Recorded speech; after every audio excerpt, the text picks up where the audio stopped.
వేదిక పైనున్న పెద్దలు, స్థానిక శాసనసభ్యులు, మాజీ మంత్రివర్యులు కళా వెంకట్రావు గారు, గౌరవనీయులు గౌరవ పార్లమెంట్ సభ్యులు గౌరవ అప్పలనాయుడు గారు, ఇంకో పక్కన మాజీ మంత్రి, గజపతి నగరం శాసనసభ్యులు మన అప్పలనాయుడు గారు, ఇంకో పక్క అనిత గారు, హోమ్ మినిస్టర్ గారు అనిత గారు, మీరందరూ కూడా గట్టిగా చప్పట్లు కొడుతున్నారంటే అనిత గారు సమర్థవంతంగా పనిచేస్తున్నారు, జిల్లా మంత్రిగా కూడా బాగా పనిచేస్తున్నారు. సంతోషం. ఏ నాయకుడికి ఆ నాయకుడు పాపులర్గా తయారు కావాలంటే మీకు మెరుగైన సేవలు అందిస్తేనే పాపులర్ అవుతారు. వారందరినీ కూడా అలాంటి మీరు కూడా మంచిని గుర్తించాలి, సమర్థతని గౌరవించాలి. అప్పుడే మీకు న్యాయం జరుగుతుందని చెప్పి కూడా నేను మీకు తెలియజేస్తున్నా. జిల్లా కలెక్టర్ రామసుందర్ రెడ్డి గారు, అదే మాదిరిగా ఈరోజు హెచ్పివి వ్యాక్సిన్ హెల్త్ సెక్రటరీ అయినటువంటి వీరపండిని గారు, అదే మాదిరిగా ఈరోజు మొత్తం ఈ పెన్షన్లన్నీ కూడా సమర్థవంతంగా మీకు ఇవ్వడమే కాకుండా చాలా మంచి పేరు కూడా వచ్చింది ప్రభుత్వానికి. ఒక చిన్న తప్పు జరగకుండా రియల్ టైంలో అందరికీ పెన్షన్లు ఇప్పిస్తున్నటువంటి కరుణ గారు, ఆవిడ సెక్రటరీ, మంత్రి గారు మన అప్పలనాయుడు గారు ఇక్కడే మంత్రిగా కూడా ఉన్నారు. ఈరోజు నేను 2 కార్యక్రమాలకు వచ్చాను. 2 కార్యక్రమాలు మీరు చూస్తే, ఒకటి అతి ముఖ్యమైన కార్యక్రమం హెచ్పివి వ్యాక్సిన్. ఈరోజు భారతదేశంలో ఈ హెచ్పివి వ్యాక్సిన్ తీసుకొచ్చారు మన ప్రధానమంత్రి నరేంద్ర మోడీ గారు. దీనికి కారణం చాలామందికి క్యాన్సర్ వస్తూ ఉంది. అందులో కూడా మీరు చూస్తే ప్రపంచం మొత్తం నాన్ కమ్యూనికబుల్ డిసీజెస్ వచ్చి 74% మరణాలు జరుగుతున్నాయి. ఇందులో 63% మన దేశంలో ఉన్నాయి. మన దగ్గర ఇంకొంచెం పెరిగి 68% ఉన్నాయి. దీనికోసం ఇంకొక పక్కన మీరు ఒకసారి చూస్తే ఈరోజు క్యాన్సర్లో 2021 ప్రకారం మన దగ్గర 29,379 మంది, 25కు 32,657 మందికి పెరిగే పరిస్థితి వచ్చింది. ఇందులో ఆడవాళ్ళకి ఎక్కువ క్యాన్సర్ వస్తూ ఉంది. ఈ విషయం కూడా మీరు గుర్తుపెట్టుకోవాలి. బ్రెస్ట్, రొమ్ము క్యాన్సర్ కానీ, సర్వైకల్ క్యాన్సర్ కానీ ఎక్కువ మహిళల్లో వస్తుంది. అదే మరి మగవాళ్ళల్లో మిగిలిన వాళ్ళని మీరు చూస్తే నోటి క్యాన్సర్ మగవాళ్ళలో ఎక్కువ వచ్చే పరిస్థితి వస్తూ ఉంది. ఇది చూసిన తర్వాత మన రాష్ట్రంలో మనం సర్వైకల్ క్యాన్సర్ రాష్ట్రంలో ప్రధాన సమస్యగా మారింది. 1,00,000 మందిని టెస్ట్ చేస్తే 15 మంది నుంచి 20 మంది వరకు సర్వైవల్ క్యాన్సర్ వస్తూ ఉంది. ఇది రాకుండా ఉండాలి అంటే ఒక వ్యాక్సిన్ ఇవ్వాలి. ఆ వ్యాక్సిన్ పేరే హెచ్పివి, హ్యూమన్ పాపిలోమా వైరస్. ఈ వ్యాక్సిన్ ఇచ్చే పరిస్థితికి వచ్చాం. ఈ వ్యాక్సిన్కు మామూలుగా అయితే 4,000 రూపాయలు ఖర్చు అవుతుంది. ప్రభుత్వం దీన్ని 400 రూపాయలకు కొని అందరికీ వ్యాక్సిన్ ఇచ్చే బాధ్యత అటు కేంద్రం ఇటు రాష్ట్రం తీసుకున్నామని చెప్పి మీ అందరికీ విజ్ఞప్తి చేస్తున్నా. దీనికి కూడా ఒక ప్రాధాన్యత క్రమంలో తీసుకోవాలని ఎవరైతే 10th class 9th class 10th క్లాస్లో ఉండి 14-15 సంవత్సరాల వయసు ఉండే పిల్లలందరికీ ఇవ్వాలని ఫేజ్ 1లో ఒక కార్యక్రమం పెట్టుకున్నాం. ఇందులో మీరు చూస్తే మన రాష్ట్రంలో 3,45,377 మంది ఉన్నారు. ఒక్క విజయనగరంలో 11,985 మంది ఉన్నారు. ఇంకో పక్కన మీరు చూస్తే ప్రపంచమంతా కూడా ఒకసారి డేటా చూస్తే మన దేశంలో కూడా క్యాన్సర్ ఎక్కువ వచ్చే పరిస్థితి వస్తూ ఉంది. ఈరోజు గ్లోబల్గా చూసినప్పుడు హైయెస్ట్ క్యాన్సర్ ఉండే దేశం ఎస్వాటిని. అక్కడ 1,00,000 మందిని చేస్తే 96 మందికి క్యాన్సర్ వస్తూ ఉంది. జాంబియా 1,00,000 మందికి 72 మందికి ఉంది. సౌత్ ఆఫ్రికా 33 మందికి ఉంది. ఇండోనేషియా 23కు ఉంది. మన దేశం 18 మందికి ఉంది. కొన్ని దేశాలు చూస్తే అమెరికా 6.3%, సౌదీ అరేబియా 2.4%. అంటే ఇక్కడ మనం గుర్తుపెట్టుకోవాల్సింది క్యాన్సర్ రావడానికి ప్రధానమైన కారణం మన అలవాట్లు, మన కలుషితమైన వాతావరణం. అందులో మహిళలకైతే సర్వైవల్ క్యాన్సర్ అనేది కామన్గా వచ్చే పరిస్థితి వచ్చింది. రాబోయే రోజుల్లో క్యాన్సర్తో ఎవరూ చనిపోకుండా ఉండాలంటే ప్రతి ఆడబిడ్డకి ఈ హెచ్పివి వ్యాక్సిన్ ఇవ్వాలని, ఎంత ఖర్చు అయినా దీన్ని ఇచ్చే బాధ్యత ఈ ప్రభుత్వం తీసుకుంటాయని చెప్పి మరొకసారి విజ్ఞప్తి చేస్తున్నాను. ప్రపంచమంతా వరల్డ్ హెల్త్ ఆర్గనైజేషన్ ఉంది. వాళ్ళు ఒక మాట స్టడీ చేసి సర్వైవల్ క్యాన్సర్ కట్టడికి 90-70-90 అనే ఒక పాలసీ తీసుకొచ్చారు. అంటే 90-70-90 పాలసీ అంటే 15 సంవత్సరాల లోపల 14-15 సంవత్సరాల వయసు ఉండే అందరికీ 90% పిల్లలకి వ్యాక్సిన్ ఇవ్వాలని. మన దగ్గర 3,45,000 మంది ఉన్నారు. రాబోయే 3 నెలల్లో 3,45,000 మంది బాలికలకి వ్యాక్సిన్ ఇచ్చే బాధ్యత ఈ ప్రభుత్వం తీసుకుంటాం. ఇంకో పక్కన 35-40 సంవత్సరాల వయసులో ఉండేవాళ్ళు 70% మహిళలకు స్క్రీనింగ్ చేయాలని, స్క్రీనింగ్ చేసి గుర్తించిన వాళ్ళల్లో 90% మందికి చికిత్స చేయాలని రెండో ప్రోగ్రాం పెట్టుకున్నారు. ఈ విధంగా 90-70-90 అనే కార్యక్రమం పెట్టుకొని ముందుకు పోయే పరిస్థితికి వచ్చారు. ఈరోజు మీరు చూస్తే వ్యాక్సిన్ కోసం కోల్డ్ చైన్ పాయింట్లు పెట్టాం. 1,645 మంది సిబ్బంది పనిచేస్తారు. అంటే మామూలు పాయింట్లు ఉంటాయి. 16,912 మంది పనిచేస్తున్నారు దీని కింద. ఒకే ఒక డోస్ తీసుకుంటే క్యాన్సర్ నుంచి వీళ్ళకి రక్షణ వస్తుంది. దీన్ని మానిటర్ చేయడానికి గవర్నమెంట్ ఆఫ్ ఇండియా యూవిన్ అని ఒక ప్లాట్ఫామ్ కూడా తీసుకొచ్చారు. టీకాలన్నీ పిహెచ్సిలో కానీ, అర్బన్ పిహెచ్సిలో కానీ, సిహెచ్ కానీ, ఏరియా హాస్పిటల్లో కానీ, డిస్ట్రిక్ట్ హాస్పిటల్ కానీ, జీజీహెచ్లో ఎప్పటికప్పుడు లభ్యంలో ఉంటాయి. టీకా ఇచ్చిన వెంటనే ఎడమ చెయ్యి చూపుడు వేలు మీద ఒక గుర్తు పెడతారు.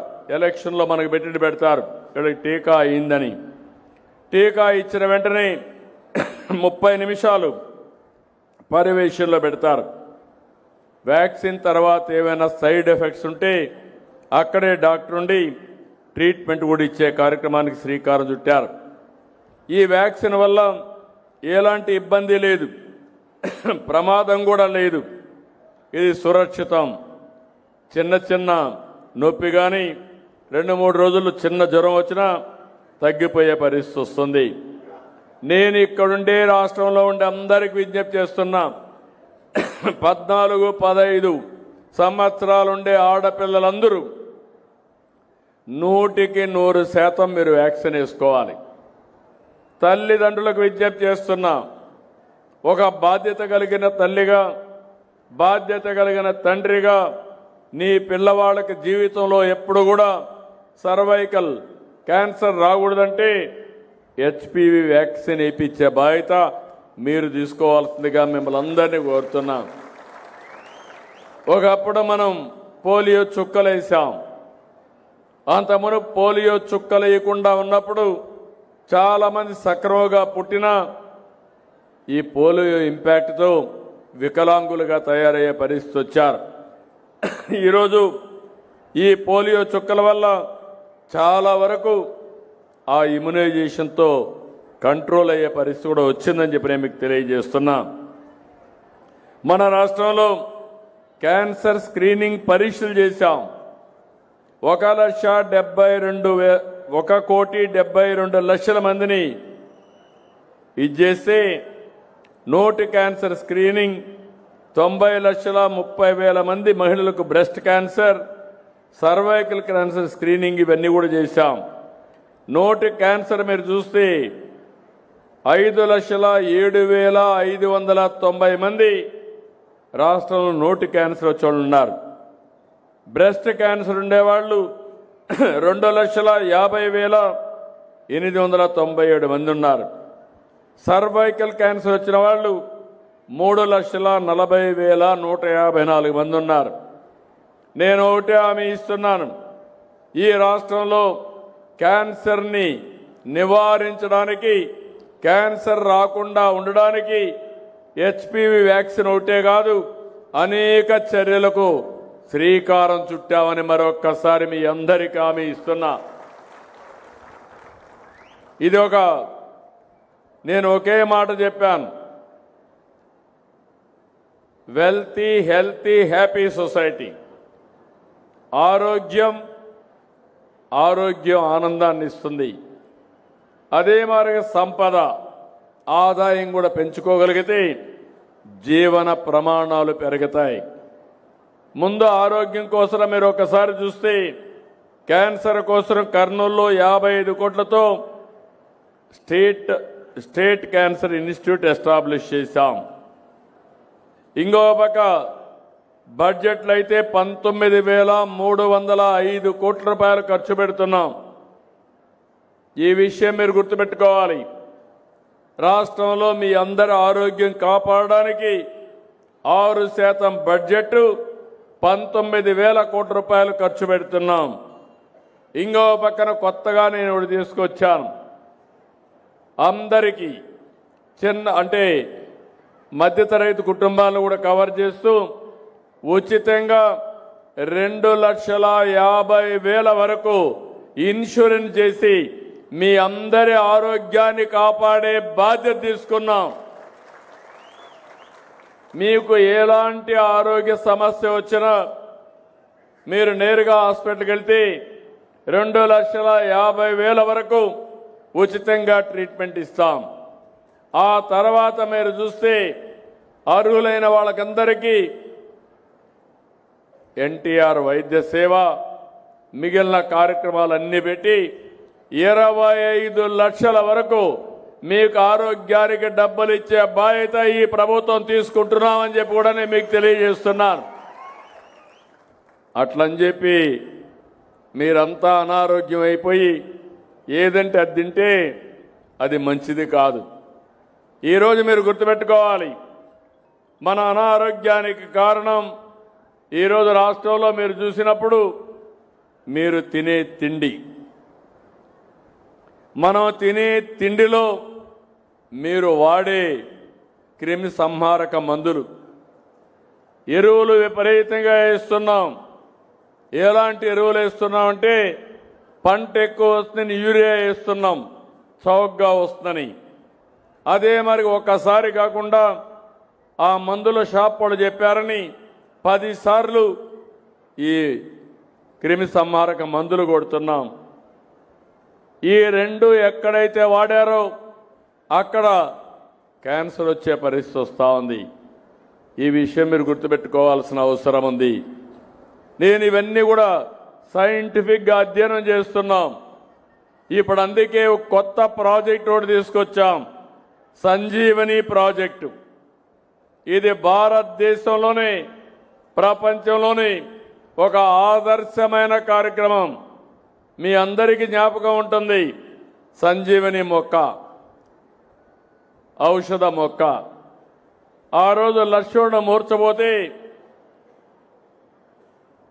ఆ సంజీవని మొక్క ఉండే పర్వతాలపై తెమ్మంటే ఎవరూ పోకపోతే హనుమంతుడు పోయి ఆ మొక్క ఏదో తెలియకుండా ఆ పర్వతాన్నే తీసుకొస్తాడు. ఆ పర్వతంలో ఉండే మొక్క తీసుకుని లక్ష్మణుడి రాముడు బతికించుకుంటాడు. నేను అందుకే చెప్తున్నా, మీ ఆరోగ్యాన్ని కాపాడడానికి ప్రపంచంలో ఎక్కడుండే నాలెడ్జ్ని కూడా తీసుకొచ్చి మీ ఇంటి దగ్గర అది మీకు అందజేసి మీ ఆరోగ్యాన్ని కాపాడతాం. రేపు రాబోయే రోజుల్లో తొందరలోనే మీ అందరికి ఒక ఏఐ డాక్టర్ కూడా వస్తాడు. మీ సెల్ ఫోన్కి, మీ సెల్ ఫోన్లో ఏఐ డాక్టర్ వస్తే నువ్వేం తినాలి, ఏమి తినకూడదు, మెడిసిన్ ఎట్టేసుకోవాలి. ఇంకో పక్కన డిజిటల్ హెల్త్ రికార్డ్స్ పెట్టాను. మీ ఊరికి 104 సర్వీసులు వస్తాయి, 108 సర్వీస్ కూడా ఉంది. అది ఎమర్జెన్సీ కింద వస్తే మీ ఊరికే పంపించి మీ క్లినికల్ టెస్టులు కూడా చేసి దగ్గర ఎవరైతే అనారోగ్యంగా ఉన్నారో వాళ్ళందరి కూడా మెడికల్ టెస్టులు చేస్తున్నాం. ఆ రికార్డ్ అంతా పెడతాం. ఇంకా రాబోయే రోజులు మీరు ఎత్తుక్కోవక్కర్లేదు. మీరు ఏ డాక్టర్ దగ్గర పోవాలన్నా మీ వెంట మీ సెల్ ఫోన్లోనే మీ రికార్డు ఉంటుంది. ఆ డాక్టర్కి మీ నెంబర్ ఇస్తే, మీ ఆధార్ ఇస్తే రికార్డ్ అంతా ఆయన చూసుకుని మళ్ళీ తప్పు చేయకుండా కరెక్ట్గా ప్రిస్క్రిప్షన్ ఇచ్చే బాధ్యత ఈ ప్రభుత్వం తీసుకుంటామని చెప్పి కూడా నేను మీకు తెలియజేస్తున్నా. నేను మిమ్మల్ని ఒకటే కోరుతున్నా, మీలో కూడా చైతన్యం రావాలి. అందరూ ఆరోగ్యంగా ఉండాలని నేను కోరుకుంటున్నాను. మనిషి జీవితం 120 ఏళ్ళు. రామ్దేవ్ బాబా ఎప్పుడు చెప్తా ఉంటాడు. కానీ మనం ఏం చేస్తున్నాం అంటే ఎక్కువ తినేస్తున్నాం. కొంతమంది ఎక్కువ తిని లేనిపోని సమస్యలు వచ్చి తొందరలోనే షుగర్ వస్తుంది. మన ఆహారపు అలవాట్లు ఉన్నాయి. ఒకప్పుడు మనమంతా రాగి వంట తినేవాళ్ళం, సజ్జలు తినేవాళ్ళం, కూరగాయలు మనమే పండించుకునేవాళ్ళం. ఇప్పుడు అన్నీ బజారు పోయి తెచ్చుకుంటున్నాం. ఇంకో పక్క మీరు చూస్తే ఏవైతే కూరగాయలకు కూడా ఎక్కువ క్రిమి సంహారక మందులు వాడే పరిస్థితికి వచ్చారు. నేను చిన్నప్పుడు చూశాను. మా ఇంటికి కావాల్సిన వ్యవసాయ ఉత్పత్తులు అన్నీ కూడా ఫుడ్ ఐటమ్స్ అన్నీ అప్పుడు మా తల్లిదండ్రులే తయారు చేసేవాళ్ళు. కానీ ఒకటే నేను మిమ్మల్ని కోరుతున్నాను, మనం కానీ తగిన జాగ్రత్తలు తీసుకుంటే ఆరోగ్యం మెరుగ్గా ఉంటుంది. భగవంతుడు మనకు అన్నీ ఇచ్చాడు, కానీ ఓసారి మనం చేసే తప్పుల వల్ల అనారోగ్య సమస్యలు కొని తెచ్చుకుంటున్నామని చెప్పి కూడా నేను మీకు తెలియజేస్తున్నా. ఈరోజు మీరు చూడండి, ఎవరైతే రైస్ ఎక్కువ తింటారో వాళ్ళకి షుగర్ వస్తుంది. షుగర్ వస్తే అది అన్ని రోగాలకు గేట్వేగా తయారవుతుంది. ఒకసారి షుగర్ వచ్చిందంటే జాగ్రత్తగా లేకపోతే అక్కడి నుంచి ఓసారి ఆ షుగర్ ఎక్కువైపోయి ఏ చిన్న గాయం తగిలినా మానకుండా, లేకుంటే ఒక సమస్య వస్తే ఆ సమస్య అనేక సమస్యలకు దారితీస్తుంది. కిడ్నీ కానీ, లేకపోతే హార్ట్ కానీ, లేకపోతే లివర్ కానీ, ఇలాంటి అనేక సమస్యలు వస్తాయి. ఆ విషయాలు మీరు గుర్తుపెట్టుకోవాల్సిన అవసరం ఉంది. మీ ఆరోగ్యం మీ చేతుల్లో ఉంది. ఫైనల్గా మీ ఆరోగ్యం మీ సెల్ ఫోన్లో ఉంది. మీకు ఏ డాక్టర్ని పరిచయం చేయడమే కాకుండా ప్రతి ఒక్కరి ఆరోగ్యాన్ని కాపాడే బాధ్యత తీసుకుంటాం. అది మీరు చేస్తే చాలా వరకు ముందుకు పోయే పరిస్థితి వస్తుంది. ఇప్పుడు ప్రభుత్వం ఉంది. నేను అనేక విధాలుగా మిమ్మల్ని ఆదుకుంటున్నాను. ఈరోజు పెన్షన్లు ఉన్నాయి. ఈరోజు దానికే వచ్చా. నేను ఈరోజు వచ్చింది ఈ రావి వలసలో ఎన్టీఆర్ భరోసా పింఛన్లు పంపిణీ చేయడానికి వచ్చాను. రేపు మొదటి తారీఖు, రేపు ఆదివారం. నేను రేపు కాకపోతే ఎల్లుండి ఇవ్వచ్చు, కానీ నా ఆలోచన అది కాదు. ఏదైనా సరే, ఏదైనా నిర్లక్ష్యం చేస్తాం, కానీ పేదవాడిని మాత్రం నా జీవితంలో ఎప్పుడూ నిర్లక్ష్యం చేయనని మరొకసారి విజ్ఞప్తి చేస్తున్నా. అందుకే పేదల సేవలో కార్యక్రమం పెట్టాను. పేదల సేవలో కార్యక్రమం మీరు చూస్తే ప్రతి నెల మొదటి తారీఖు మేము దర్శనం చేసుకోవాల్సింది ఈ పేదవాళ్ళని దర్శనం చేసుకోవాల్సిన బాధ్యత మా మీద ఉంది. ఇప్పటికి 20 నెలలు నేను వస్తున్నా.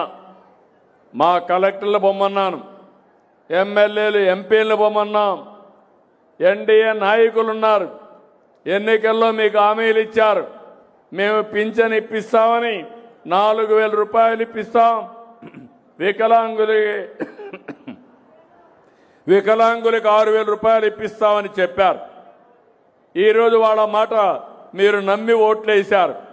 నేను కానీ పవన్ కళ్యాణ్ గారు ఈరోజు రాష్ట్రంలో మీరు గుర్తుపెట్టుకోవాలి. ఇంకో పక్క బీజేపీ నరేంద్ర మోడీ గారు, ఈ ముగ్గురం కూడా ఒకటే ఆలోచిస్తున్నాం. మేము ఒక మాట చెప్పాం, ఈ రాష్ట్రాన్ని పునర్నిర్మాణం చేయాలి, మళ్ళా మీ జీవితాల్లో వెలుగు రావాలి, మమ్మల్ని నమ్మండి, ఓటేయండి అని చెప్తే 194 సీట్లు గెలిపించారు. విజయనగరం జిల్లా 11కు 11 గెలిపించారు. శ్రీకాకుళం జిల్లాలు స్వీప్ చేశాయి. ఆ రోజు పరిస్థితి చాలా అధ్వానమైన పరిస్థితి. ఇప్పుడు మీరు ఫ్రీగా చప్పట్లు కొడుతున్నారు. అప్పుడు చప్పట్లు కూడా కొట్టడానికి వీలు లేదు, నవ్వడానికి వీలు లేదు, ఎండల్లో సురక్షితంగా ఉండడానికి వీలు లేదు. మన భూములు మన దగ్గర ఉంటాయో లేదో తెలియదు. అవునా కాదా? రౌడీయిజం పరాకాష్ఠకి వెళ్ళింది. కడాన నాలాంటి వాడికి పరిస్థితి ఏమైందో మీరే చూశారు. ఒకరోజు సాయంత్రం వచ్చి నన్నే తీసుకు జైల్లో పెట్టే పరిస్థితికి వచ్చారంటే ఇంకా మీరు ఒక లెక్క అని అడుగుతున్నా. అయితే నేను కుంగిపోలేదు. 45 సంవత్సరాలుగా రేపు 28కి 50 సంవత్సరాలు మొట్టమొదటిసారిగా ఎమ్మెల్యే అయ్యి ఎప్పుడు నేను అలసిపోలేదు, లేకపోతే ఎప్పుడు కూడా నేను అశ్రద్ధ కూడా చేయలేదు. భగవంతుడు ఎంత శక్తి ఇచ్చాడో మీరు ఆశీర్వదించినప్పుడంతా మీకోసమే పనిచేస్తాం, మీకోసమే ముందుకెళ్ళా. నాకొక తృప్తి, ఎవరికి రాని అవకాశం నాకు వచ్చింది. ఇప్పుడు కూడా పవన్ కళ్యాణ్ కూడా ఈ రాష్ట్రాన్ని బాగు చేయాలని పూర్తిగా అండగా నిలబడ్డాడు. ఇంకో పక్క కేంద్రం వెంటిలేటర్ పై నుండి ఆర్థిక వ్యవస్థకి ఒక చేయూతనిచ్చారు. ఇవన్నీ కూడా ఎందుకు వచ్చాయని మీరు ఆలోచిస్తే 2024లో మీరు తీసుకున్న ప్రధాన నిర్ణయం ఎన్డీఏని గెలిపించాలి అనుకున్నారు, గెలిపించారు. ఢిల్లీలో మన పరపతి పెరిగింది, కేంద్రం కూడా సహకరించింది. ఈరోజు సూపర్ 6, ఈరోజు మీరు ఒకసారి చూస్తే సూపర్ 6ని సూపర్ హిట్ చేశాం. నేను 4,000, 6,000, 10,000, 15,000 రూపాయలు పింఛన్లు ఇచ్చే ఏకైక రాష్ట్రం భారతదేశంలో ఆంధ్రప్రదేశ్ ఒకటే. 62,76,322 మందికి ఇస్తున్నాం. నెలవారీగా 2,726 కోట్ల రూపాయలు ఇస్తున్నాం. మీ విజయనగరంలో 2,72,000 మందికి, చీపరపల్లిలో 8,431 మందికి, రావి వలస గ్రామంలో 386 మందికి 4,000, 6,000, 10,000, 15,000 ఇస్తే మీరు మరిచిపోతే ఏమనాలి అని అడుగుతాను. మర్చిపోతారా అని అడుగుతున్నా మిమ్మల్ని. ఇన్ని కష్టాలుంటే 33,000 కోట్ల రూపాయలు దీనికి ఖర్చు పెడుతున్నాం. ఒకప్పుడు ఒక నెలలో పింఛన్ తీసుకోకపోతే మళ్ళా ఇచ్చేవాళ్ళు కాదు. ఇప్పుడు పింఛన్ తీసుకోకపోయినా 2వ నెల 3వ నెల తీసుకునే వెసులుబాటు మీకు ఇచ్చిన ప్రభుత్వం ఇది. దాంట్లో కూడా 2 నెలలు తీసుకోకపోతే ఈ నెల 1,56,128 కోట్ల రూపాయలు పే చేస్తున్నాం. 3 నెలల్లో తీసుకొని వాళ్ళకి 13,970 మంది 17,21,00,000 అంటే దగ్గర దగ్గర 150 కోట్లని మిగలబెట్టుకునేవాడిని కాదు. నా పేదవాడు ఈ ఊళ్ళో లేకుండా వేరే ప్రాంతానికి పోయి మళ్ళీ వస్తే తీసుకోవాలి, ఇవ్వాలి, మీకు అండగా ఉండాలి. ఇది ఒక్కటే కాదు. ఈరోజు మా ఆడబిడ్డలు ఉన్నారు. స్త్రీ శక్తి తీసుకొచ్చా. ఆడబిడ్డల కోసం మీరు ఎక్కడికి పోవాలంటే దర్జాగా ఆర్టీసీ బస్సులో ప్రయాణం చేసే సౌకర్యం మీకు ఏర్పాటు చేశాం. అంత మునుపు ఆడబిడ్డలంతా ఆటోల్లో పోయి యాక్సిడెంట్లు అయ్యేటివి. ఇప్పుడు యాక్సిడెంట్లు లేవు, చాలా హ్యాపీగా తిరుగుతున్నారు. అప్పుడంతా ఎక్కడైనా ఒక దేవాలయానికి పోవాలంటే ఇంట్లో వాళ్ళ పర్మిషన్ కావాలి. ఇప్పుడు ఏం బాధ లేదు. ఎప్పుడు మీకు మూడు వస్తే అప్పుడు బయలుదేరి ఏ దేవాలయానికి పోవాలన్నా ఆ దేవాలయానికి రావచ్చు. ఒకప్పుడు తల్లిని చూడాలంటే మీకు ఆంక్షలు, లేకుంటే కూతురు బయట ఉంటే చూడాలంటే తల్లికి ఆంక్షలు. ఇప్పుడు అది కూడా లేదు. రిపీటెడ్గా మీ ఊరు నుంచి ఏ ఊర్లో ఉంటే పోయి చూసుకొని మధ్యాహ్నం అక్కడ భోంచేసి సాయంత్రం మళ్ళా ఇంటికి వచ్చే పరిస్థితి ఏర్పాటు చేశామంటే అది ఆడబిడ్డల పట్ల ఈ ప్రభుత్వానికి ఉండే అభిమానం. అవునా కాదా అని అడుగుతున్నా. ఇంకో పక్క దీపం, నేనే గ్యాస్ సిలిండర్లు ఇచ్చా. ఇప్పుడు 3 సిలిండర్లు ఉచితంగా ఇస్తున్నా. ఇప్పటి వరకు మీరు చూస్తే స్త్రీ శక్తి కింద 47 కోట్ల మంది అంటే 47 కోట్ల ప్రయాణాలు జరిగాయి. మన జనాభా 5 కోట్లు. దీంట్లో మహిళలు 2,50,00,000 మంది ఉంటారు. అనేక సందర్భాల్లో ప్రయాణాలు చేశారు. 47 కోట్ల మంది ప్రయాణం చేసే పరిస్థితికి వచ్చారు. అన్నదాత సుఖీభవ. నాకెప్పుడు కూడా విజయనగరం ఒక స్ఫూర్తి. పేదలుండే జిల్లా, సన్నకారు చిన్నకారు రైతాంగం ఉండే జిల్లా, నీళ్లు పైనున్న వాడుకోని జిల్లా. అందుకే తోటపల్లి నేనే ప్రారంభించి మళ్ళీ నేనే దాన్ని పూర్తి చేసి మీకు నీళ్లు అందించాను. దాన్ని రాబోయే రోజుల్లో విశాఖపట్నం ఉత్తరాంధ్రకు హామీ ఇస్తున్నా. ఒక కమిట్మెంట్తో పనిచేస్తా. పనిచేయడమే కాదు, ఈ జిల్లాలో 3 జిల్లాల్లో ఉండే అన్ని ఇరిగేషన్ ప్రాజెక్టులు రాబోయే 3 ఏళ్లలో పూర్తి చేసే బాధ్యత ఈ ప్రభుత్వం తీసుకుంటాం. అక్కడి నుంచి నేరుగా వంశధార నాగావళి చంపావతి, చంపావతి నుంచి ఉత్తరాంధ్ర సుజల స్రవంతి. ఇప్పటికీ పోలవరం నుంచి నీళ్లు అనకాపల్లికి వస్తున్నాయి. అనకాపల్లి నుంచి నీళ్లు ఈ సంవత్సరం విశాఖపట్నానికి వచ్చి రాబోయే రోజుల్లో వంశధారలో నీళ్లుంటే గోదావరికి వెళ్తాయి. గోదావరిలో నీళ్లుంటే వంశధార వరకు తీసుకొచ్చే బాధ్యత నాదని, మరొకసారి మాదని హామీ ఇస్తున్నా. దీనివల్ల నీటి ఎద్దడి, నీటి సమస్య పరిష్కారం అవుతుంది. అదే కాకుండా రైతును చూస్తే నేను ఒకసారి వచ్చినప్పుడు అన్నాను, ఇక్కడ మొక్కజొన్న వస్తుంది ఏమన్నా. వరి కంటే మొక్కజొన్నలో నీళ్లు తక్కువ, ఆదాయం ఎక్కువ అంటే అందరూ వేశారు. ఎక్కడ చూసినా మొక్కజొన్న కనపడస్తా ఉంది. ఇప్పుడు చెప్తున్నా, మొక్కజొన్న కంటే పండ్ల తోటలు గొప్ప.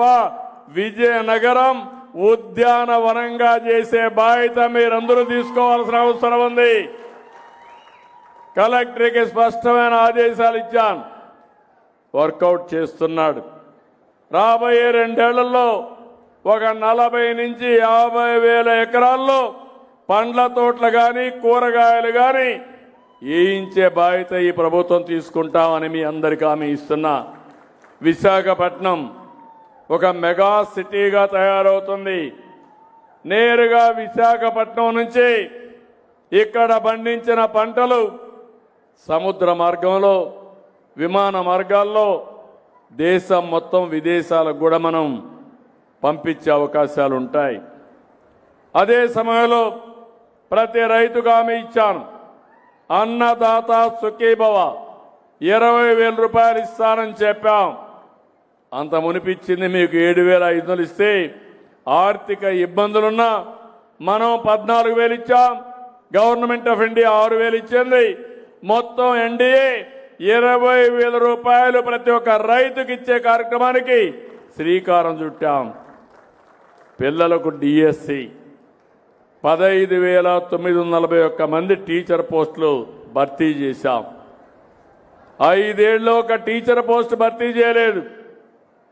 పిల్లల విద్య పైన కాన్సన్ట్రేట్ చేయలేదు. ఇక్కడ నేను చూశాను పిల్లల్ని, చిన్న పిల్లలు 2 వేళ్లు చూపిస్తూ నాకు స్వాగతం పలుకుతున్నారంటే ఆ పిల్లల కోసమే నేను పనిచేస్తున్నా, వాళ్ళ భవిష్యత్తు కోసమే నేను పనిచేస్తున్నాను. తొందరలో ఇంకొక పాలసీ కూడా తీసుకొస్తాం. మన రాష్ట్రంలో చిన్న పిల్లల సంఖ్య తగ్గిపోతా ఉంది. ఈరోజు మీరందరూ చూస్తే ఒకప్పుడు ఎక్కడ చూసినా పిల్లలంతా కూడా కళకళలాడుతూ ఉండేవారు. ఇప్పుడు చదువుకున్న వాళ్ళల్లో మార్పు వచ్చింది. ఆ మార్పు పిల్లలు వద్దనుకొని అసలు పిల్లలు కనడం మానేస్తున్నారు. ఇది ప్రమాదం. ఎందుకంటే కొన్ని దేశాలు పిల్లలు లేకుండా ఆ దేశాలంతా కూడా మిషన్స్ పైన ఆధారపడి జనాభా తగ్గిపోయింది. సంపద ఉన్నా కూడా దాన్ని ఉపయోగించుకునే శక్తి లేకుండా పోయే పరిస్థితికి వచ్చాయి. భారతదేశం సంపద జనాభా ఉత్తర భారతదేశంలో చాలా వరకు జనాభా పెరుగుతూనే ఉంది ప్రస్తుతం. కానీ దక్షిణ భారతదేశంలో జనాభా తగ్గిపోతా ఉంది. నేనే కుటుంబ నియంత్రణ తెచ్చాను. మళ్ళీ ఈరోజు విజ్ఞప్తి చేస్తున్నా, ప్రతి ఒక్క కుటుంబంలో యంగ్స్టర్స్ అందరూ 2 కానీ 3 పిల్లలు ఉండే విధంగా జాగ్రత్త తీసుకుంటేనే భవిష్యత్తు ఉంటుంది. ఆ పిల్లల్ని ఏ విధంగా పెంచాలి, భవిష్యత్తు రావాలి, దానికి ప్రభుత్వం కూడా పూర్తిగా సహకరిస్తాం.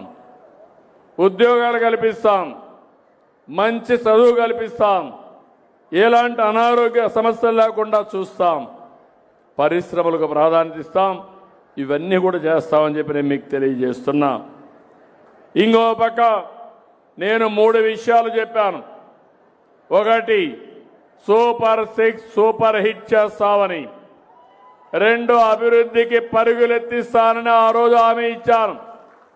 ఈరోజు మీరు చూస్తే విశాఖపట్నం కేంద్రంగా అనేక అభివృద్ధి కార్యక్రమాలకి శ్రీకారం చుట్టాం. మొట్టమొదటిసారిగా ఆర్థిక సంస్కరణలు వచ్చిన తర్వాత భారతదేశంలో 15 బిలియన్ అంటే దగ్గర 1,20,000 కోట్ల రూపాయలతో data centre, AI artificial intelligence కేంద్రం పెట్టే పరిస్థితికి వచ్చారు. ఇది ఒక వినూత్నమైన కార్యక్రమం. టీసీఎస్ వచ్చింది, కాగ్నిజెంట్ వచ్చింది, భోగాపురం విమానాశ్రయం వస్తుంది. భోగాపురం విమానాశ్రయం విజయనగరానికి చాలా ఆసరాగా ఉంటుంది. ఒకప్పుడు హైదరాబాద్ ఉంది, ఎక్కడ ఎయిర్పోర్ట్ రావాలని ఆలోచించాను. ఆ రోజు శంషాబాద్లో పెట్టాను.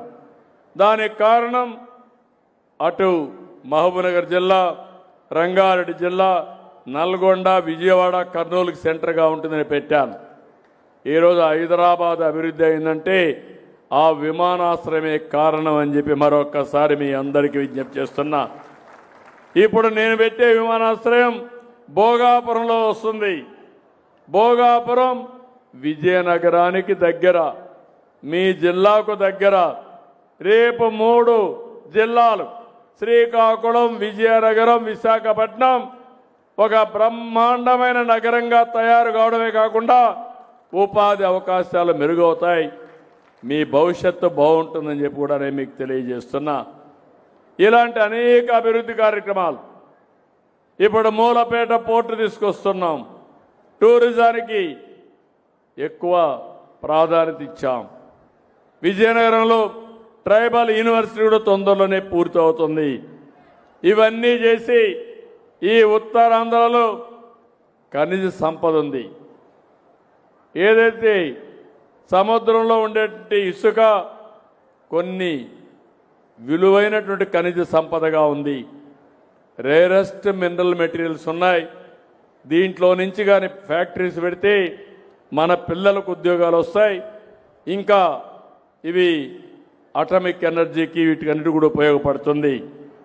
ఇవి కాకుండా మీరు చూస్తే అన్న క్యాంటీన్లు పెట్టాం, మత్స్యకారుల సేవలో డబ్బులు ఇచ్చాం, ఆటో డ్రైవర్లకు ఇచ్చాం.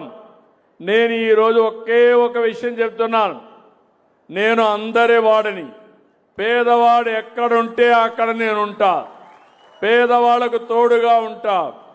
పేదరికం లేని సమాజం చూడాలనేది నా లక్ష్యంగా పెట్టుకున్నాను. పేదరికం ఒక సమస్య, ఒక శాపం. అలాంటి పేదవాళ్ళని పేదరికం నుంచి పైకి తీసుకొచ్చి ఆర్థిక అసమానతలు తగ్గించే బాధ్యత తీసుకోవాలి. ఈరోజు పేదవాళ్ళుగానే ఉండి డబ్బులున్న వాళ్ళు డబ్బులు సంపాదిస్తా పోతే ఆ సమాజానికి విలువ లేదు. అలాంటి సమాజానికి గౌరవం కూడా ఉండదు. సంపద అనేది ప్రతి ఒక్కరికి మెరుగైన జీవన ప్రమాణాలు కల్పించే విధానం ఉండాలని చెప్పి కూడా నేను మీకు తెలియజేస్తున్నా. అందుకే నేను P4 తీసుకొచ్చాను. ఇది కాకుండా మీరు ఒక విషయం గుర్తుపెట్టుకోవాలి. ఒకప్పుడు నేను ఇప్పుడు భూముల విషయం మాట్లాడితే మీరందరూ చప్పట్లు కొట్టారు. చాలా దుర్మార్గాలు జరిగాయి, మామూలు కాదు. ఈ భూ రికార్డ్స్ అన్ని, భూముల రికార్డ్స్ అన్ని తారుమారు చేశారు. మీ భూమి ఆ రోజుండే పెద్దల మాట మీరు వినకపోతే మీ భూమిని వాళ్ళకి ఇమ్మని దౌర్జన్యం చేశారు. ఇవ్వకపోతే ప్రభుత్వ భూమిగా మార్చేశారు. కంప్యూటర్లు 22A పెట్టారు. మీరు చూసుకునే లోపల అది ప్రభుత్వ భూమి అయిపోయింది. ఈరోజు లిటిగేషన్లో పడిపోయింది. బిగినింగ్లో నేను ముఖ్యమంత్రి అవుతానే ఎక్కడికి పోయినా వందల వేల పిటిషన్లు వచ్చేటివి. ఏంటని చూస్తే అందరూ మా భూమి పలాయన కొట్టేశాడు, 1122A కింద పెట్టాడు, విభేదాలు వచ్చాయి, మీరు ఎట్లా పరిష్కారం చేస్తారో చేయమని బాధపడ్డారు. అది చూసిన తర్వాత నేను ఎన్నికల్లో మీకు ఒక మాట చెప్పాను, ల్యాండ్ టైటిలింగ్ యాక్ట్ రద్దు చేస్తానని చెప్పి మొదటి సంతకం పెట్టి రద్దు చేసేశాను. మళ్ళీ మీకంతా సర్వే చేస్తున్నాను. నేను ఒకటే మీ అందరికీ హామీ ఇస్తున్నా, ఈ నెల 9వ తారీఖు కూడా మళ్ళా నేనే వచ్చి ఇస్తున్నా. 3 సార్లు ఇచ్చాను. డిసెంబర్ లోపల అన్ని భూములు సర్వే చేసి నా ఫోటో వేసుకోను, వేరే వాళ్ళ ఫోటో వేసుకోనేను, రాజముద్రతో పట్టాదారు పాస్ పుస్తకాలు మీకు ఇచ్చే బాధ్యత తీసుకుంటాం. అదే మాదిరిగా మీ దగ్గర కరెన్సీ, డబ్బుల కరెన్సీ ఎట్లుంటుందో అలాంటి ఫ్యూచర్స్ పెట్టి ఎవ్వరు ట్యాంపర్ చేయకుండా మీకు పట్టాదారు పాస్ పుస్తకాలు ఇస్తా. QR కోడ్ పెట్టాం. ఆ QR కోడ్ వల్ల ఎప్పటికప్పుడు మీ భూమి ఒకసారి మీరు చూసుకోవచ్చు. మీ సర్వే నెంబర్, సబ్ డివిజన్ ఏంటి, LLM అవన్నీ కూడా అందులో ఉంటాయి. మీకు 4 సర్వే నెంబర్లో 10 దగ్గర భూమి ఉంటే ఆ డీటెయిల్స్ అన్నీ ఉంటాయి. ఎవరైనా మీకు తెలియకుండా భూమిని మార్చేసి ఎప్పుడు కావాలంటే అప్పుడు చూసుకునే ఏర్పాటు చేస్తా. రెండవది, రికార్డ్స్ అన్నీ బ్లాక్ చైన్ టెక్నాలజీలో పెడతాను. ఎవ్వరు కూడా ట్యాంపర్ చేయని విధానానికి శ్రీకారం చుట్టాను. ఒకవేళ ఎవరైనా ట్యాంపర్ చేస్తే ఎవరు చేశారో కనుక్కొని వాళ్ళని కఠినంగా శిక్షించే వ్యవస్థకు శ్రీకారం చుట్టాను. ఇంకెక్కడ ఎవరైనా భూములు జోలుకొస్తే మీరు బయట ఉండరు, జైల్లో ఉంటారు. గుర్తుపెట్టుకోమని హెచ్చరిస్తున్న. తప్పులు చేసిన వాడు జైల్లోనే ఉంటాడు.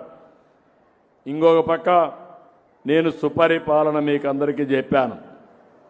ఈరోజు సుపరిపాలన మీ దగ్గర అందరి దగ్గర సెల్ ఫోన్ ఉన్నాయా? సెల్ ఫోన్లు చేలు పైకెత్తండి. సెల్ ఫోన్ ఉండేవాళ్ళు మెజారిటీకి ఉన్నాయి. కొంత ఈ జిల్లాలో ఇంకా రావాల్సిన అవసరం ఉంది. ఇప్పుడు నేను మన మిత్ర తీసుకొచ్చాను, వాట్సాప్ గవర్నెన్స్ తీసుకొచ్చాను. ఎవరు ఎక్కడికి పోయే పని లేదు. కలెక్టర్తో పనున్నా, ఎంఆర్ఓతో పనున్నా, ఎవరితో పనున్నా, లేకుంటే ఏ సర్టిఫికేట్ కావాలన్నా దర్జాగా మీ సెల్ ఫోన్లోనే అన్ని పనులు అయిపోతాయి. మీ ఇంటికాడ కూర్చుంటే అయిపోతాయి. ఇది వాడుకుంటున్నారా మీరు?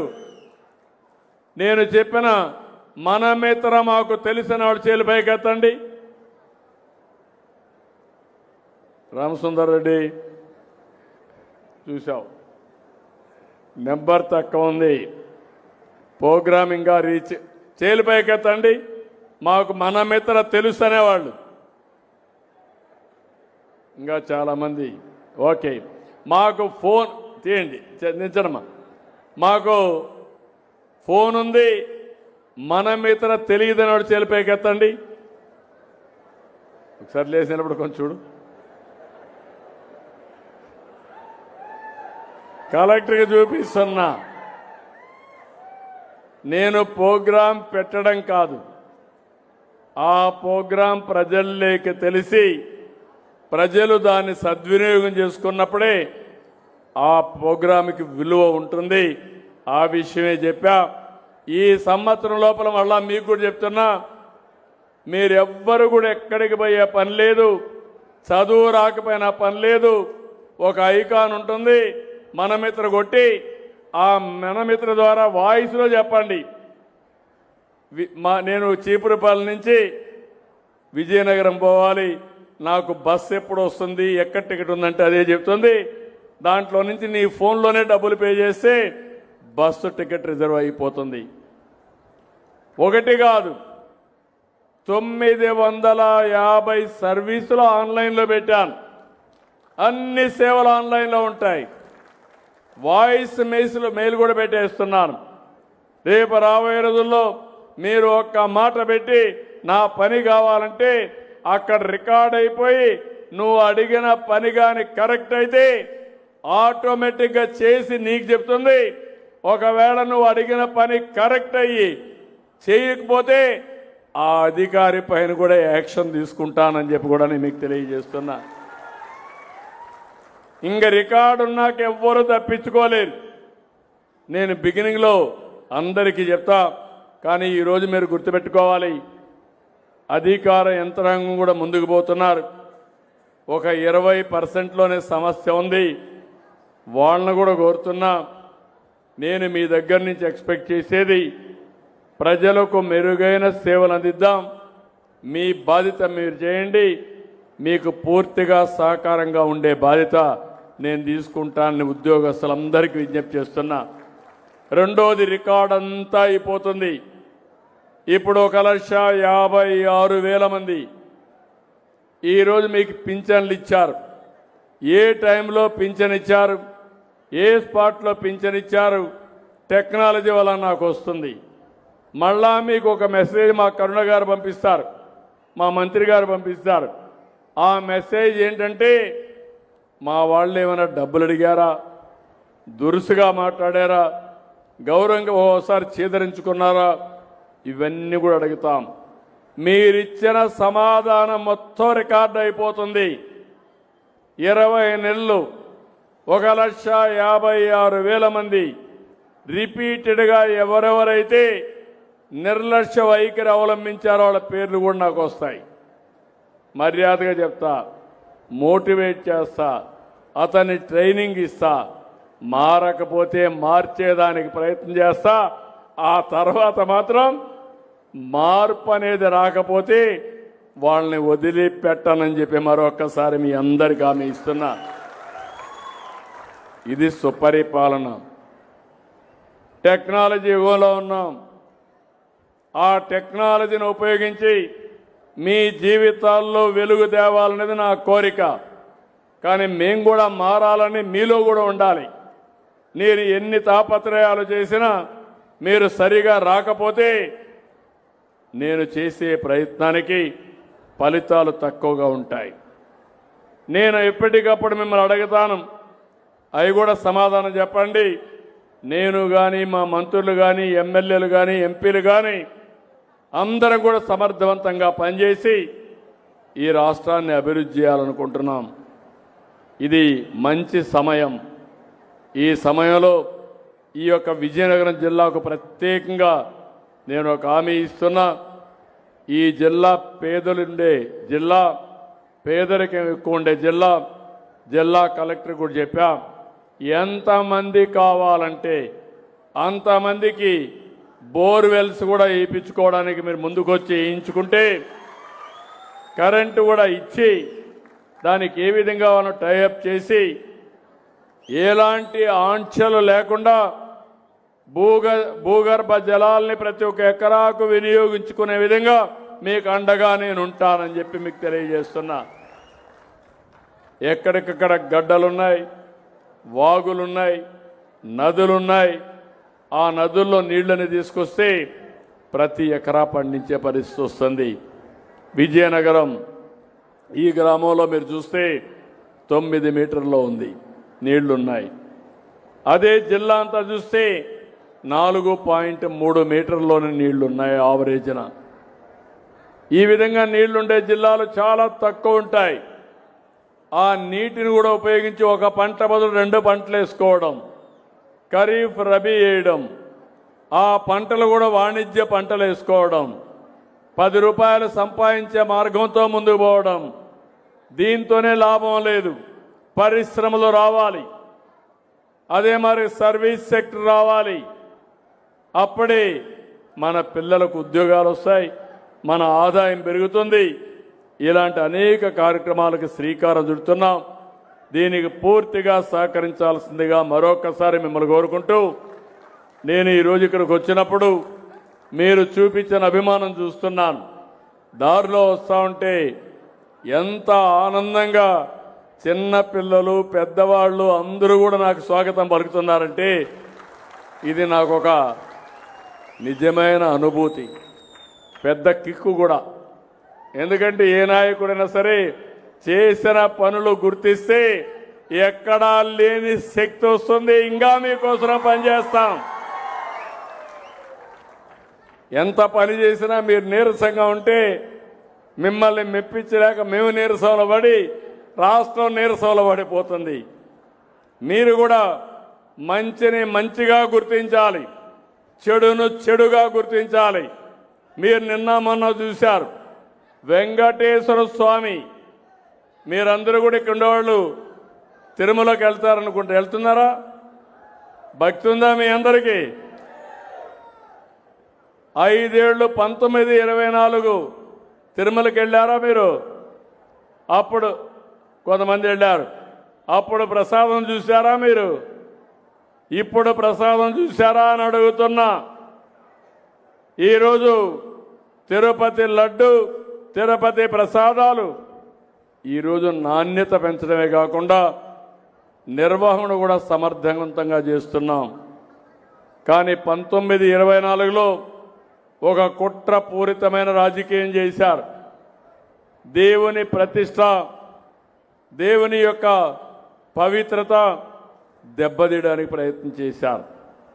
ప్రయత్నం చేసి ఈరోజు సిబిఐ ఎంక్వైరీ చేస్తే కెమికల్స్తో నెయ్యి తయారు చేసి దేవునికి నైవేద్యం పెట్టామంటే ఎంత దుర్మార్గం మీరే ఆలోచించాలి. అలాంటి వాళ్ళు రాజకీయాల్లో ఉంటే ఎలాంటి సమస్యలు వస్తాయో మనం గుర్తుపెట్టుకోవాల్సిన అవసరం ఉంది. నేను ఎప్పుడు కూడా ఏ వ్యక్తిని కూడా తప్పుపట్టను, తప్పు చేసిన వాడిని వదిలిపెట్టను.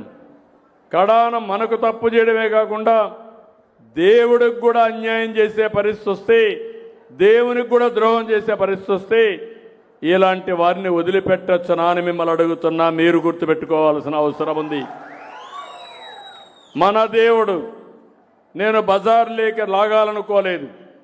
కావాలని అలాంటి దేవుణ్ణి కూడా బజార్లోకి లాగి చేసిన తప్పును వేరే వాళ్ళపైన వేసి తప్పించుకోవాలని ప్రయత్నం చేసినప్పుడు అలాంటి దొంగల్ని ప్రజల ముందర నిలబెట్టే బాధ్యత కూడా మనం తీసుకోకపోతే ఇలాంటి వాళ్ళు యథేచ్ఛగా తప్పించుకునే పరిస్థితి వస్తుంది. నిన్న మొన్న చూస్తున్నారు, అసెంబ్లీ ఒక పవిత్రంగా జరుగుతూ ఉంది. ప్రజల అవసరాలు చర్చిస్తున్నాం, పరిష్కార మార్గాలు చూపిస్తున్నాం, సాధ్య అసాధ్యాలు చెప్తున్నాం, ప్రజా చైతన్యం తీసుకొస్తున్నాం. అలాంటి అసెంబ్లీకి రారు. వాళ్ళకి ఇచ్చింది ప్రజా తీర్పు. ప్రజాస్వామ్యంలో మెజారిటీ గెలిస్తే వాళ్ళు గవర్నమెంట్ ఫామ్ చేస్తారు. అదే మాదిరిగా ప్రజలకు కానీ 10% ఓట్లేసి 10% సీట్లు గెలిపిస్తే ప్రతిపక్షంలో కూర్చొని పెడతారు. 10% కంటే తక్కువ ఓట్లేస్తే సీట్లు గెలిస్తే వాళ్ళంతా కూడా ప్రతిపక్ష హోదా కూడా ఉండదు. ఇది ప్రజాస్వామ్య విలువ. ఒక ముఖ్యమంత్రి పైన అవిశ్వాస తీర్మానం పెట్టాలంటే 10% ఎమ్మెల్యేలు ఉంటేనే అర్హత ఉంటుంది. ఆ చట్టాన్ని మార్చేసి నాకు ప్రతిపక్ష హోదా ఇవ్వాలంటారు. మీరు ప్రతిపక్ష హోదా ఇవ్వలేదు కాబట్టి మేము అసెంబ్లీకి రామంటారు. ఎవడో ఒకడు చెరువు మీద అలిగి ఏదో చేసినట్టుంది వీళ్ళ సామెత చూస్తా ఉంటే. ఓసారి బాధేస్తుంది. 48 ఏళ్ళుగా చూసా, ఇంక 2 ఏళ్ళు 50 ఏళ్ళు అంటే 50 సంవత్సరాలు అసెంబ్లీ ఎట్లా పనిచేస్తుందో నేను చూశా. అలాంటిది విచిత్రమైనటువంటి ఆలోచన, అడ్డదారిలో మాట్లాడడం, బెదిరించడం, దౌర్జన్యాలు చేయడం. నేను అందుకే చెప్పా, ఎవరైనా సరే వింటారేమో కానీ నేను ఫ్యాక్షన్స్ని పూర్తిగా అణిచివేసిన వాడిని. తీవ్రవాదుల మీద పోరాడి ప్రజల ప్రాణాలు మానాలు కాపాడడానికి, మీ ఆస్తులు కాపాడడానికి నా ప్రాణం మీదకే తెచ్చుకుంటే భయపడకుండా 23 క్లేమోర్ మైన్స్ నా మీద బ్లాస్ట్ చేస్తే సాక్షాత్ వెంకటేశ్వర స్వామి మీకోసం నన్ను బతికిచ్చాడు. మళ్ళీ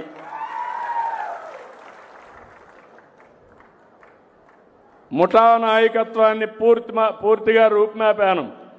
రౌడీలు అనేవాడు ఎవడు ఉండడానికి వీలు లేదు. ఒకవేళ అలాంటి రౌడీలుంటే వేరే రాష్ట్రాలకు పారిపోవాలి తప్ప మీ ఊర్లో ఉండడానికే వీలు లేదు. మా ఆడబిడ్డల జోలుకొస్తే ఖబర్దార్, జాగ్రత్త. అదే చివరి రోజు మీకు.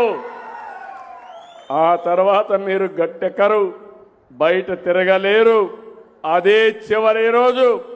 అదే నా ఆశయం అని చెప్పి కూడా నేను మీకు తెలియజేస్తున్నా. ఆడబిడ్డలకి రక్షణే నా ప్రాధాన్యత. కాపాడుకుంటా స్వేచ్ఛగా తిరిగే స్వేచ్ఛ మీకు ఇస్తా. గంజాయి బ్యాచ్ కూడా చెప్తున్నా, హెచ్చరిక చేస్తున్నా. ఖబర్దార్, గంజాయి బ్యాచ్ ఎక్కడన్నా ఉండి మత్తులో తప్పు చేసినా చిత్తుగా నీకేం చేయాలనో చేసే బాధ్యత తీసుకుంటా అని వారికి కూడా హెచ్చరిస్తున్నా. ఈ రాష్ట్రం సమయం పోగొట్టుకోవడానికి సిద్ధంగా లేం. చెడుదారిన పట్టిన వాళ్ళని సరైన మార్గంలో పెట్టలేకపోతే ఎక్కడ పెట్టాలనో అక్కడ వాళ్ళని పెట్టి మనం ముందుకు పోవడం తప్ప వేరే మార్గం లేదు. అందుకే నేను మిమ్మల్ని అందరినీ కోరుతున్నా, నేను 4వ ముఖ్యమంత్రి. ఎప్పుడూ లేనన్ని సమస్యలున్నాయి. అదే సమయంలో ఎప్పుడూ లేనన్ని అవకాశాలు కూడా ఉన్నాయి. ఒకప్పుడు ఐటీతో ప్రారంభించా, ఇప్పుడు ఏఐతో ముందుకు పోతున్నా. ఒకప్పుడు ఐటీతో మన 25 ఏళ్లలో మన వాళ్ళు ప్రపంచం అంతా వెళ్ళి ఈరోజు అత్యంత ఆదాయం సంపాదించే పరిస్థితికి వచ్చారు. ఇప్పుడు ఏఐ కూడా ఉపయోగించి మన రాష్ట్రంలో ప్రతి ఒక్కరి జీవన ప్రమాణాలు పెంచి ఈ యువత తెలివైన యువతగా తయారు చేసి ప్రపంచానికి ఒక శక్తివంతమైన మేధాశక్తిని మన రాష్ట్రం నుంచి మనం ఇస్తాం. అదే నా ఆకాంక్ష. దానికోసమే పనిచేస్తున్నా. మీరు కూడా సహకరించండి, ఆశీర్వదించండి, మంచిని మంచిగా గుర్తించి ముందుకు తీసుకెళ్ళండి. మీకు ఎవరైతే బాగా పనిచేస్తారో వాళ్ళే నాకు హితులు, వాళ్ళతో నేనుంటా.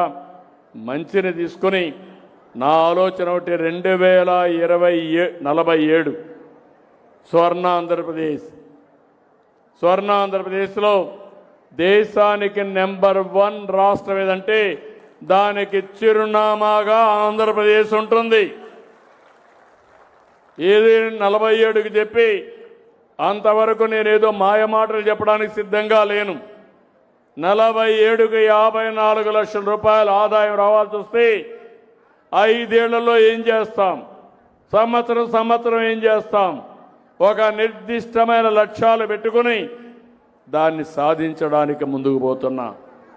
మీరు కూడా నేను ఏదైతే రాష్ట్రం కోసం ఆలోచిస్తా, మీరు మీ గ్రామాల కోసం, మీ ప్రాంతాల కోసం, ఎమ్మెల్యేలు వాళ్ళ నియోజకవర్గం కోసం వాళ్ళు ఆలోచించి ఎక్కడికక్కడ మనం పనిచేయగలిగితే మెరుగైన ఫలితాలు వస్తాయి.